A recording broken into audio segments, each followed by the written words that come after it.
News Dump. Oh, welcome into another News Dump. Mac, what do we have on the docket this week? All right, Goo. This week on News Dub, Beetlejuice BO bigger than the OG and spooks off the competition. James Earl Bones, Spider-Man Web's director. Garfield believes there's more amazing stories to be told, but still hates Mondays. Reports aren't always right. Sweeping armor wars under the rug. Early reviews makes one believe Joker Folie et Deux might take a poo. Batman claims he invented the question mark. Kendrick Lamar to headline the halftime. And Goo's going to waste time talking about something from a quarter decade ago. But first, News Dump. You sound terrible. You sound awfully sick. I know I am coming off 4 days of golf and drinking. However, I did win 2 golf tournaments in the 4 days. So what are you going to do? Yeah, you golfed and you drank for 4 days. I'm telling you that right now you don't sound good. Oh, no, I sound terrible. I felt Okay, terrible yesterday, and I had to do it for a 4th day in a row. Okay, so at least we're on the same page here. But Mac, before we get started with those amazing headlines that you just came up with off the top of your dome, it's a quick reminder that next week, next Wednesday, we'll be at Idle Hands Craft Ales, 89 Commercial Street, Malden, Massachusetts, for live from New York. It's Saturday Night Live Trivia. Goo will be there. I will not be there. Okay, so that is a confirmation that you will not be there. I got confirmation like 2 days ago that I will not be able to go there. All right, so I will get your fill-in to do the Excel sheet, and this will be an all Goo, all the time trivia. So get ready. Most answers will be Chris Kattan. News Dump. Checking in on the weekend box office, that was Beetlejuice, $110 million domestic. It has already outgrossed the original Beetlejuice from 1988. It also made 35 internationally, really took down what was a very weak competitive pool over the weekend. Yeah, what week are we in now for Deadpool and Wolverine? I believe week 7. So that came in second. It made $7 million. It is at $1.28 billion. Yeah, Beetlejuice. I'm still stunned at the reception to it and people wanting to go out to the box office to see it. I'm happy it's doing well. I really liked it. You kind of didn't, but didn't hate it. I have had like 5 different people ask me about this movie, so the interest is there, and I think it deserves to do well, especially since, as good as the first one did, money-wise, comparing it to its budget, this deserves to make all the money. It's been 36 years in counting, so I'm happy it's doing really well. Yeah, and we talked about this at the end of our Beetlejuice, our award-winning Beetlejuice podcast, that it's not going to have anyone trying to take it down for a couple months here. It is just a clear road to Halloween. It might have some one-off weekends that might step in the way, but word of mouth has been good on this. Critically, it's done very well. So this is, we discussed possibly like 700 million. Yeah, I think there's a chance this pushes $1 billion. Inside Out, you say it. Inside Out 2 made like $2 billion, and this movie is way better than that movie and has a wider audience, if we're being honest, too. So, I don't know, like it may approach $1 billion, which is mind-boggling to me. Are you willing to put your sack on the line here and say $1 billion? I think it gets to 750, and then from there it might. That's what I said. You said 7. Oh, I'm sorry, 50 more. Yeah, Price is Right rules. If it goes over 7, right. You lose. Coming in third is Reagan once again, the biopic with Scott Stapp as Frank Sinatra. Unbelievable. I do think at this point there are some people going strictly to see Scott Stapp, which is amazing. There's that. And then fourth place is Alien Romulus, another $4 million over the weekend. It is at $314 million so far in its run. It ends with Us at 3.7. It is at 309 in its run. Where do you weigh in on the Blake Lively hate that is all over social media now? I think it's really weird.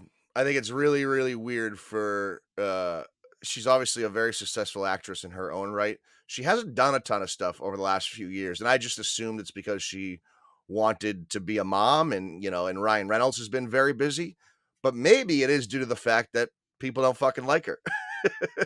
Yeah, people, I'm in a YouTube algorithm that is just every other video is like, why everyone hates Blake Lively. And, It's weird. We go in these weird cycles in, like, you know, with these stars that for 2, 3 months at a time, it'll be like one star, and it seems to be mostly females that get shit on in, like, the news media and social media just for 2 or 3 months, and then there'll be a new person in 2 or 3 months that we'll be talking about. you haven't tried her hair product yet. Unfortunately, no, I have not. And then finally, The Crow dropped all the way to 19th, and it dropped 93% in its second weekend to 130,000. I believe 25 of that or 26 of that was from Dork. I can't believe that there's 19 movies in theaters. I'm trying to think, like, if I go to the local theater down the road there, I'd be surprised if there's more 7, 8 movies in that theater. That means there's quite the selection out there. Wait, was this The Crow's second or third week? It might have been its third week. I think it was its third week, yeah. Third week, thank you. It's his third week, and I'm excited to see it soon. It should be on VOD very, very soon. It should. I don't know if it will, but it should. News dump. Max, sad news out of Hollywood. A legend, an acting and voiceover legend, James Earl Jones, has passed away at the age of 93. Field of Dreams, Sandlot, Lion King, Verizon ads.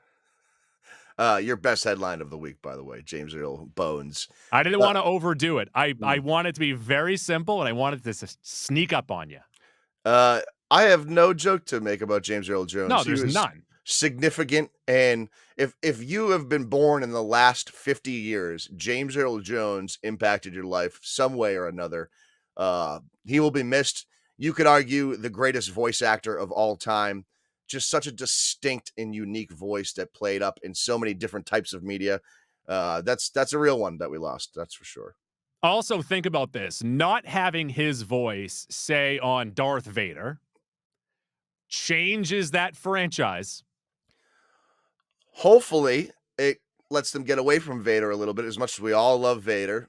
Well, I think some Vader stuff has sort of run its course, especially after the Obi-Wan show. but I also think, and you mentioned the Obi-Wan show, in that show, that was an AI version of James Earl Jones. Yeah, it's possible that's the case. We also, I think, because the love that Hayden Christensen's been getting for coming back as Anakin, we might see more of that stuff. Maybe they pivot to that, and I think they're going to do more of that anyways. Especially Ahsoka being really the driving force in the Star Wars universe right now, and her being connected so closely to Anakin. I think we get more Hayden. You heard it here first. Mac just said, breaking news, that they're going to replace James Earl Jones's voice in the original trilogy with Hayden Christensen. I can't believe it. Heard it here first. News dump. Looking like we have our new director for the Spider-Man movies, the Tom Holland. There's so many Spider-Man, I am just blanking right now. Spider-Mans, and this is via The Hollywood Reporter. Shang-Chi director Daniel Cretton will finally return to the MCU after rumors of him being an Avengers director. That has all fallen apart, but he's going to come back for Spider-Man 4 with writers Chris McKenna and Eric Summers on the script. The name is Destin Daniel Cretton, and it might even be pronounced Cretin, I want to say, but that is quite the name. Destin Daniel Cretin, Destin Daniel Cretton. I've always just thought it was Daniel Cretton or Cretin. No. Will you just skip the Destin every time? Yeah, kind of. Do of. you think it's like a Sir Ian McKellen? It's kind of like, no, it's when I think of Nomar Garcia Parra. I know that his first name is Anthony, but I'm not going to call him Anthony Garcia Parra. Or Christopher Trotman Nixon. Do you think there's anyone out there right now that is going to learn that Nomar is Ramon backwards, and that's why it's his name? Okay, right so now. let's get into this right now. Someone's figuring that out. So Nomar is the middle name of Anthony Garcia Parra. Correct. He got that name because his father lost a bet with his uncle Ramon, and he had to name him that as the middle name, backwards that name. Yeah, and that's how you end up with the only person ever that has gone by Nomar. Although I bet I bet in the Boston area, there's some kids that are right around 25 years old that are named Nomar. Nomar was considered for my son. Really? Yeah, middle You name. like Nomar that much? Middle name, though, much like Anthony Garcia Parra. I was never a Nomar guy. I know that sounds stupid, but The guy hit like 463 I when he was here. loved A-Rod, and that was always the debate, and then Jeter and Tejada were kinda in the back. What a time for This shortstop has way back when. nothing to do with movies, but for a Mm. 4-year span, Nomar was the best of the bunch. No, A-Rod was better every Look at time. WAR. Every Look at yeah, WAR. go ahead, look at it. I'll look at WAR all I want. You know who was never remotely in the conversation? Don't Jeter. say it. Don't say Jeter. it. But Oh, somehow he always ended up in that conversation because because of he was the guy New you York. wanted to go to war with. Tejada, by the way, was Okay, maybe the best one we're for going a too year far. or 2 span, and then, of course, Okay. A-Rod became a third baseman, but Spider-Man. A-Rod, Spider-Man. greater than. Spider-Man. Uh, Shang-Chi is an underrated movie. The first Yeah, it's 80% of that good. movie is very, very good. So I'm happy about this decision. And they'll start filming in 2025. That was our best Spider-Man discussion of all time. News dump. Speaking of Spider-Man via Game Rant, when asked if there are more stories to explore in his amazing Spider-Man universe, Andrew Garfield said, "It's kind of endless what can be done with that character. Not that we should, not that we will, but we can always find another story to tell." I think he's throwing a little shade at Sony there. I definitely think he likes the character and wants to play the character again, but I also think he knows if it's Sony based, it's going to be a dog shit story with a dog shit fucking universe built around it. So I I would like to see him continue to play Peter Parker because I think Andrew Garfield is awesome, but Mhm.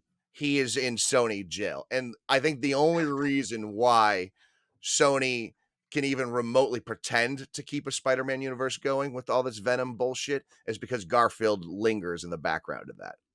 He also shut down any rumors that he'd be in Spider-Man 4. Yeah, no one can be reliable when it comes to that. I do think we're kind of past the shared universe of Spider-Man stuff. That's sort of a one-off, but you Mhm. never. I mean, we should. Let's give Tom Holland like one street level Spider-Man movie. Oh, I think you could argue the first two are very street level. Well, the issue that some people have is that he's Tony Stark Jr. Sure, but the first two movies are very street level. I I know know that, they're but in what I'm Europe saying, for the like, second one, but that's a very street what level I'm movie. saying though is like you put him on his own. He doesn't have all the tech. Okay, that's not. Yeah, that is street level, but that doesn't mean the first two weren't. The third one obviously isn't, but the first two are very street level. I hate that argument. Well, I hate you. News dump. Are we? This is all over the place here, but there were reports from the insider. I forget who this @insider works for or reports to, but he was saying that Sony reportedly scrapped most of Spider-Man Beyond the Spider-Verse due to creative reasons, but the composer of the movie, Daniel Pemberton, said that those reports are inaccurate. There's no fucking way this is true. That second movie so clearly lays out what the jumping off point is for the third movie.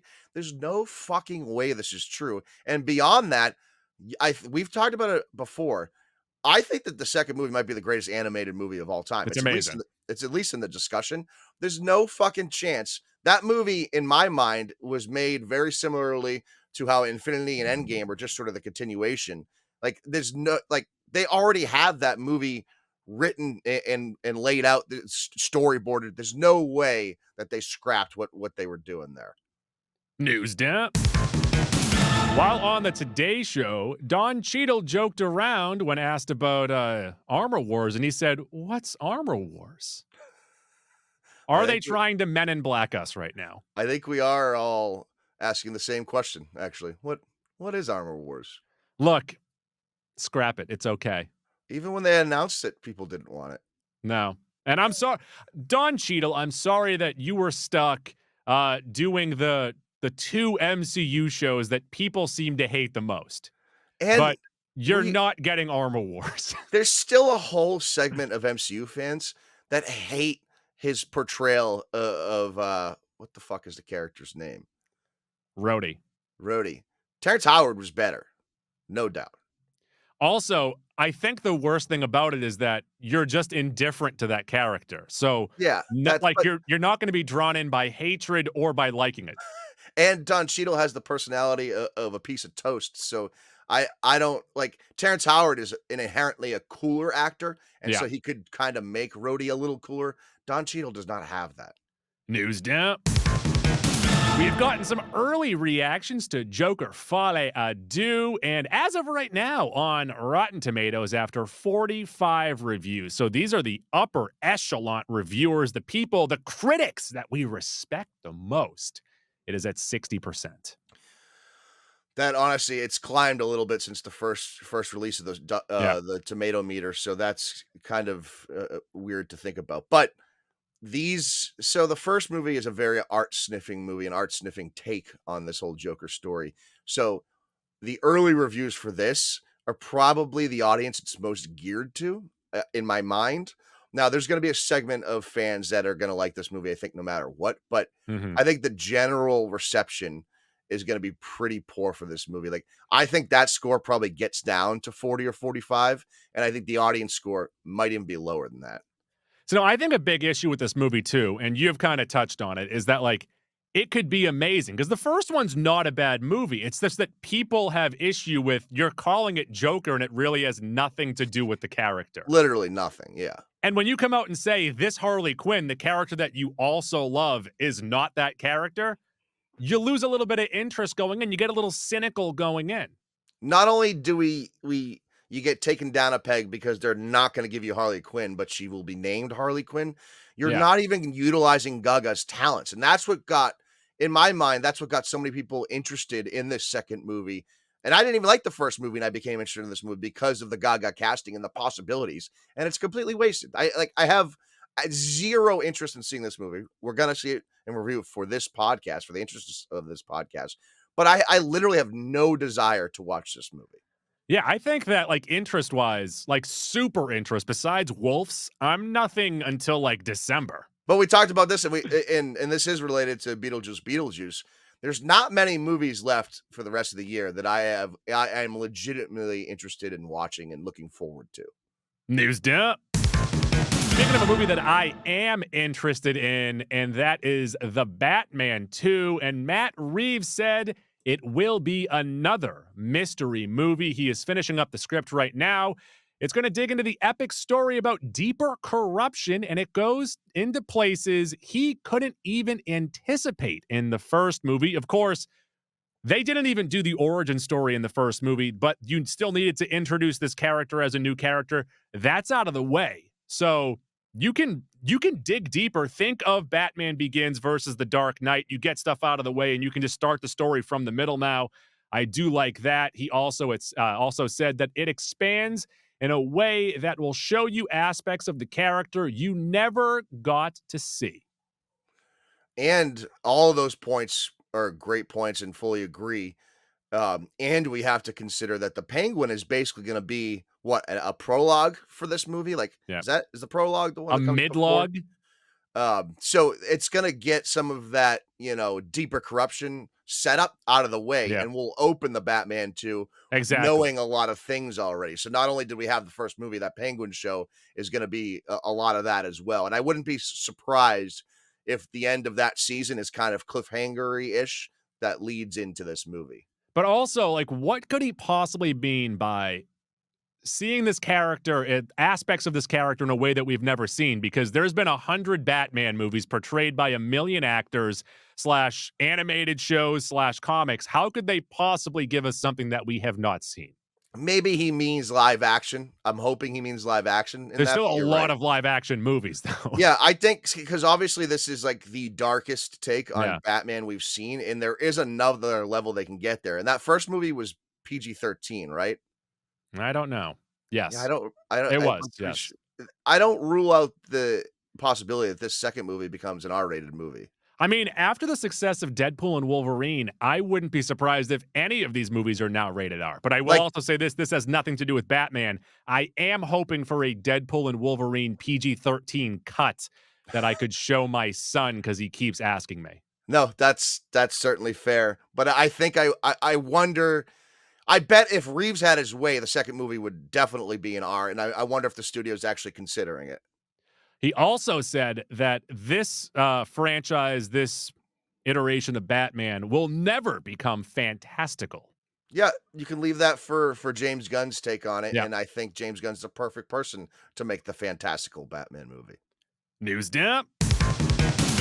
Hot off the back of Wolves, which hasn't even come out yet, but via deadline, George Clooney and Brad Pitt will reprise their roles in an Ocean 14 movie that is in the works. Edward Berger is in talks to direct. He is known for All Is Quiet on the Western Front. There is no is. I added that in there. It's just All Quiet. Um, I love Brad Pitt. Who doesn't? Clooney's great in those Ocean's movies, but some of the magic of those movies are Steven Soderbergh. Yeah. So if he's not back, I'm not really super into this, but I'll obviously give it a chance. News dump. It has been announced that Kendrick Lamar will headline the halftime show for this upcoming Super Bowl. Do you think the NFL asks him to not sing the song about Drake being a pedo? They can ask him. I don't know if they could stop him. I'm sure it might be written into some sort of agreement. I gotta admit, I'm not a Kendrick guy at all. I think he's very good at the craft. I obviously loves a couple of the bangers. I think he's pretty overrated when we're talking like all-time greats. Um, I don't really have any ill will towards him, and I had no real dog in that Drake Kendrick Lamar fight. I loved Drake 15 years ago, but he hasn't been any good the last 8-10 years. I think J. Cole vastly superior and would give a better halftime show. Has better radio music as well as deeper music. But what are you gonna do? Kendrick Lamar is obviously very popular. I think that's gonna certainly be pleasing to a lot of NFL fans. Oh, I'm going to call it right now. You know what happens? What? They Kendrick squashed it? Lamar. Yep, they're going to squash it. Kendrick Lamar and Drake are going to have a hug. Yep, that very well might happen. That very well might happen. And then Kendrick will play the song anyways. Or they'd like debut a fucking song from the two of them on stage at the Super Bowl. Yeah. I don't know. When I first heard that, I was like, his biggest hit is probably something that you can't do. I don't know. We'll see. Yeah, yeah. News dump. And finally, on this dump, 25 years ago, pretty much today, the Sega Dreamcast was released on the people $99.99 for $199. And because of poor reception in Japan in 1998, because of lack of supply on its release, and the fact that it did not play DVDs and a limited third-party support, no EA, the Sega Dreamcast did not last long enough for people to truly appreciate it. As we go on, we remember all the times we spent together. I spent a lot of time with my Sega Dreamcast, but I will also say, so it was discontinued on March 31st, 2001. I might have bought it after that because I got it on a deal at GameStop. It was $75. You got the Dreamcast and you got MLB or World Series Baseball 2K1, NBA 2K1, and NFL 2K1. I do actually think that was like when 2K became a thing, right? Yeah. With Dreamcast. So Well, yeah, because EA would not make games for the system, so they're like, shit, we need to work on other stuff here. Right. I never owned a Dreamcast. I never cared for Dreamcast. I do remember being envious though, because it was the new thing at the time. Yeah. We went to different elementary schools, but same town. Lam Din was the first kid in the Lowell school to have a Dreamcast, and I remember like every morning him talking about Crazy Taxi, and so I forget what other game he got. We were so jealous that he had the Dreamcast, and then a couple months later, I think we all figured out that the system sucked. But I remember it did not suck. It had a modem. It could go online. You could play online. I remember Lam Din being the first kid in the Lowell school to have it. No, the issue was so they had a real poor reputation in Came Japan. out when we were in 5th grade, by the way, Yeah, which is but like the when it- perfect age. So when it launched in Japan in 1998, there were only 4 games released with the system. What were those games? Do you know those? I don't have them on me right now, but so people started to return the system, and then it got a bad reputation there, so it didn't sell well over there. And then it's also hot off the back of having a real bad reputation in America because of the 32X and Saturn. And because of those bad systems, they had to sell this one at $199, which is great for the consumer. But because it was such a low price, they had to sell 5 million of these units by a certain date, and they only sold 3. So they said, fuck, we're done. Yeah, so the whole issue with this. So first of all, I was a Sega Saturn guy. I was a Sega guy until PlayStation came out, then became a PlayStation guy, Yeah. like most people did. This came out after PlayStation and was like substantially this worse. came out. No, this was better than the first PlayStation. The issue was that I'm fucking talking over here. This was better than the first PlayStation. Like in all the specs, it was a better system. And once again, it came with a fucking modem. By the way, the launch game for the US, I believe, was Crazy Taxi. No. So there were 18 games available when it launched in the US. Okay. In Japan, there were only 4. That was a bad idea. Yeah. So the issue that it ran into, because spec-wise, it was better than the PlayStation and the N64. But people knew that the PS2 was coming out 1 year later. And the PS2 had the capability of playing DVDs. And the PS2 might have put DVDs on the map. I think that was a big part of the DVD explosion, that's for sure. Yeah. It was just easier than a VCR. I think, obviously, I'm a big PS5 guy. I think PS5 is great. I think 360 had a hell of a peak, as did N64. I think PlayStation 2 is the greatest system ever created. I think everyone might agree with you. And the PS2 is one of the best. To me, it would be between PS2 and Xbox 360. To me, that would be at the top, and then maybe you put N64 third. But the significance of the PS2 can't be understated. I think PS2 might have the best game library of all time, too. Game library and the fact that you could play DVDs was like mind-blowing at the time. Yeah, because I don't think my family might have had a DVD player before the PS2, but I definitely know that I did not have a Blu-ray player before I got the PS3. Yep. And that was honestly, that might have been the best thing about the PS3, because PS3 kind of sucked. I think I might have had like 1 or 2 games for a while, but I just wanted to watch Spider-Man 3 that came with the system.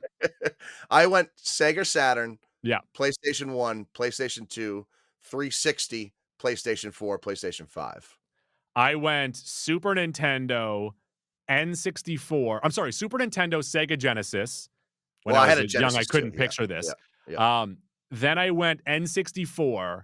Then I went PS1. I had the little PS1 where you could flip it open. Yep. And then they eventually put a screen on that one too. Yep. PS1 That's mini. the one that I had. Yep. Then I had the Dreamcast, then the PS2, then PS3, PS4, PS5. Oh, and also I have a Switch. So you were never an Xbox guy at any point? Never had an Xbox. Wow. I think the peak 360 was up there for sure. Mm-hmm. But so that's Goo wasting some time on a news story from 25 years ago. Goo loves the 90s. And in 25 years, we'll do a 50th anniversary for the Dreamcast. And hopefully you can still fit into that shirt. It's thinking. It was always thinking. Allen Iverson was on the cover of 2K1 and 2K2. News Dump. All right, that'll do it for this episode of News Dump. Check us out at the end of the week for a What Have You Been Watching Lately? Sure. Okay. I just watched the Instigators on Apple TV Plus. Casey Affleck and Damon. Mm-hmm. Yeah. Any good? I'm thinking too long on this, so the answer is probably no. It's watchable though. It is generic Boston heist movie, but Casey Affleck is fun. That might do it for me. Yeah. That might do it for me. Is there anything besides that you would like me to watch in the next couple of days before we talk? I don't know. I'd have to also maybe watch like one more. I mean, we have like 15 things from the summer that we do have a lot that we've individually seen. Yeah. All right. So that'll do it for this. Hey, ba-da-ba-ba-ba-da-ba. Shibba-ba-ba, shibba-ba-ba.